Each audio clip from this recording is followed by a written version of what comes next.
आज हम अगला टॉपिक डी मॉर्गन थ्योरम पढ़ेंगे। पेपर की दृष्टि से बहुत ही महत्वपूर्ण टॉपिक है, हर साल लगभग पूछा जाता है। देखिए आप, डी मॉर्गन थ्योरम, जैसे कि हमने बूलियन अलजेब्रा में पढ़ा था कि हमारी जो इक्वेशंस होती हैं उसको सिंप्लीफाई करने के लिए कई चीज़ें होती हैं। उसमें से ही एक लॉ है डी मॉर्गन लॉ या De Morgan theorem. De Morgan scientist ने ये हमको थ्योरम दी थी। इसके दो नियम हैं जो बहुत ही महत्वपूर्ण हैं, डी मॉर्गन फर्स्ट लॉ और डी मॉर्गन सेकेंड लॉ। ठीक है, अलग अलग नियम हम लोग अलग अलग पढ़ेंगे और उनको प्रूफ करेंगे। अगर हम डी मॉर्गन फर्स्ट लॉ पढ़ें तो उसमें ये लिख रखा है उन्होंने, ए प्लस बी का कॉम्प्लीमेंट ए के कॉम्प्लीमेंट इंटू बी के कॉम्प्लीमेंट के बराबर होता है। दूसरा लॉ उन्होंने लिख रखा है, ए इंटू बी का कॉम्प्लीमेंट ए का कॉम्प्लीमेंट प्लस बी के कॉम्प्लीमेंट के बराबर होता है। तो हमको ये दोनों लॉ प्रूव करने हैं कि ये कैसे सही होते हैं। कई बार इसमें बहुत गलती होती है कि बच्चे ए प्लस बी के कॉम्प्लीमेंट इजिकल टू लिख देते हैं ए का कॉम्प्लीमेंट प्लस बी का कॉम्प्लीमेंट, जो गलत हो जाता है क्या, वहाँ पर प्लस लगा हुआ है और यहाँ पर डॉट लगा हुआ है।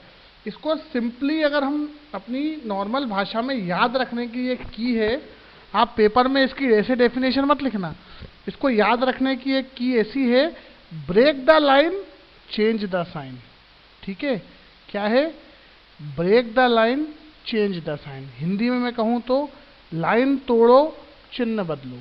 ए प्लस बी के ऊपर एक बहुत बड़ा कॉम्प्लीमेंट था, उसको हमने तोड़ा तो क्या, दो छोटे छोटे कॉम्प्लीमेंट हो गए और चिन्ह बदल दिया, किससे, प्लस से क्या कर दिया, इनटू। नीचे वाले लॉ में भी देख लो आप, ए इंटू बी का बार था या ए इंटू बी का कॉम्प्लीमेंट था, बराबर क्या होता, ए का कॉम्प्लीमेंट प्लस बी का कॉम्प्लीमेंट। यहाँ भी वही नियम लगा हुआ है, लाइन तोड़ो चिन्ह बदलो। ए प्लस बी के, ए इंटू बी के ऊपर बड़ी लाइन थी, उसको तोड़ा हमने, छोटी छोटी लाइनें बदल दिया और बीच में क्या लगा दिया, इंटू से क्या कर दिया, प्लस। अब इस नियम को अलग अलग कैसे प्रूफ करेंगे आप देखिए। फर्स्ट लॉ क्या कह रहा है डी मॉर्गन लॉ का, वही ए प्लस बी के ऊपर जो कॉम्प्लीमेंट है वो अलग अलग कॉम्प्लीमेंट के गुणे के बराबर हो रहा है। तो इसका स्टेटमेंट हमको लिखना पड़ेगा। उसके लिए उन्होंने क्या लिख रखा है, इस नियम के अनुसार वेरिएबल के योग का कॉम्प्लीमेंट अलग अलग कॉम्प्लीमेंट के गुणे के बराबर होता है। याद हो गया, कोई दिक्कत ही नहीं है। वेरिएबल मतलब कौन कौन से हो गए वेरिएबल, ए और बी। तो क्या लिख रखा है, वेरिएबल के योग का कॉम्प्लीमेंट अलग अलग कॉम्प्लीमेंट के गुणे के बराबर होता है। ठीक है, अगर तीन वेरिएबल की बात करूं तो ए प्लस बी प्लस सी का जो कॉम्प्लीमेंट है वो ए का कॉम्प्लीमेंट इंटू बी का कॉम्प्लीमेंट इंटू सी के कॉम्प्लीमेंट के बराबर होगा। यदि चार वेरिएबल की बात करूं तो ए का कॉम्प्लीमेंट प्लस बी का कॉम्प्लीमेंट प्लस सी का कॉम्प्लीमेंट लिखा हुआ है, A plus B plus C plus D के ऊपर कॉम्प्लीमेंट लिखा हुआ है। तो इसको हम अलग अलग कैसे लिखेंगे, ए का कॉम्प्लीमेंट इंटू बी का कॉम्प्लीमेंट इंटू सी का कॉम्प्लीमेंट इंटू डी का कॉम्प्लीमेंट। ठीक है, तो वही नियम है, वेरिएबल के कॉम्प्लीमेंट का योग अलग अलग कॉम्प्लीमेंट के गुणे के बराबर होता है। ये तो याद रखने के लिए, और अगर अपन जैसे इसको अपनी भाषा में बोलें तो इसे पेपर में लिखना नहीं है, क्या, break the line change the sign, line तोड़ो चिन्ह बदलो। अगला देखो, सत्यापन दे रखा है, ए बी दो अपन ने वेरिएबल लिए, इन दो वेरिएबल में हम लोग शुरू से पढ़ते आ रहे हैं, क्या, दो वेरिएबल के लिए इनपुट्स क्या होंगे, 0 0 1 1 0 1 0 1। ए प्लस बी का हमने योग किया, तो ए प्लस बी का जब मैंने योग किया तो क्या हो गया, 0 और 0 को जोड़ा तो आया था 1, लेकिन 1 के ऊपर लगा दिया है मैंने कॉम्प्लीमेंट। 0 और 0 को जोड़ा था तो क्या आया था, सॉरी 0 0 का कॉम्प्लीमेंट 1, 0 प्लस 1 को जोड़ा था तो क्या आया था 1। फिर अगली लाइन में देखिए, 1 का 0 प्लस 1 को जोड़ा था तो मैंने 1 आया था, 1 का कॉम्प्लीमेंट क्या हो गया 0। 1 प्लस 0 को जोड़ा था तो फिर 1 आ गया था, लेकिन 1 का कॉम्प्लीमेंट क्या हो गया 0। 1 प्लस 1 को जोड़ा था तो क्या आ गया था 1 आ गया था, लेकिन 1 का कॉम्प्लीमेंट क्या हो गया 0।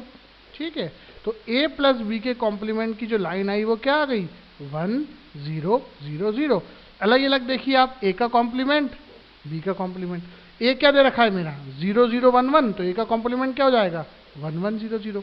बी क्या दे रखा है मेरा 0 1 0 1, तो बी का कॉम्प्लीमेंट क्या हो जाएगा 1 0 1 0। अब इनका गुणा कर दो इन दो लाइनों का आपस में, तो 1 into 1 1, 1 into 0 0, 0 into 1 1, sorry 0 into 1 0 और 0 इंटू 0 0।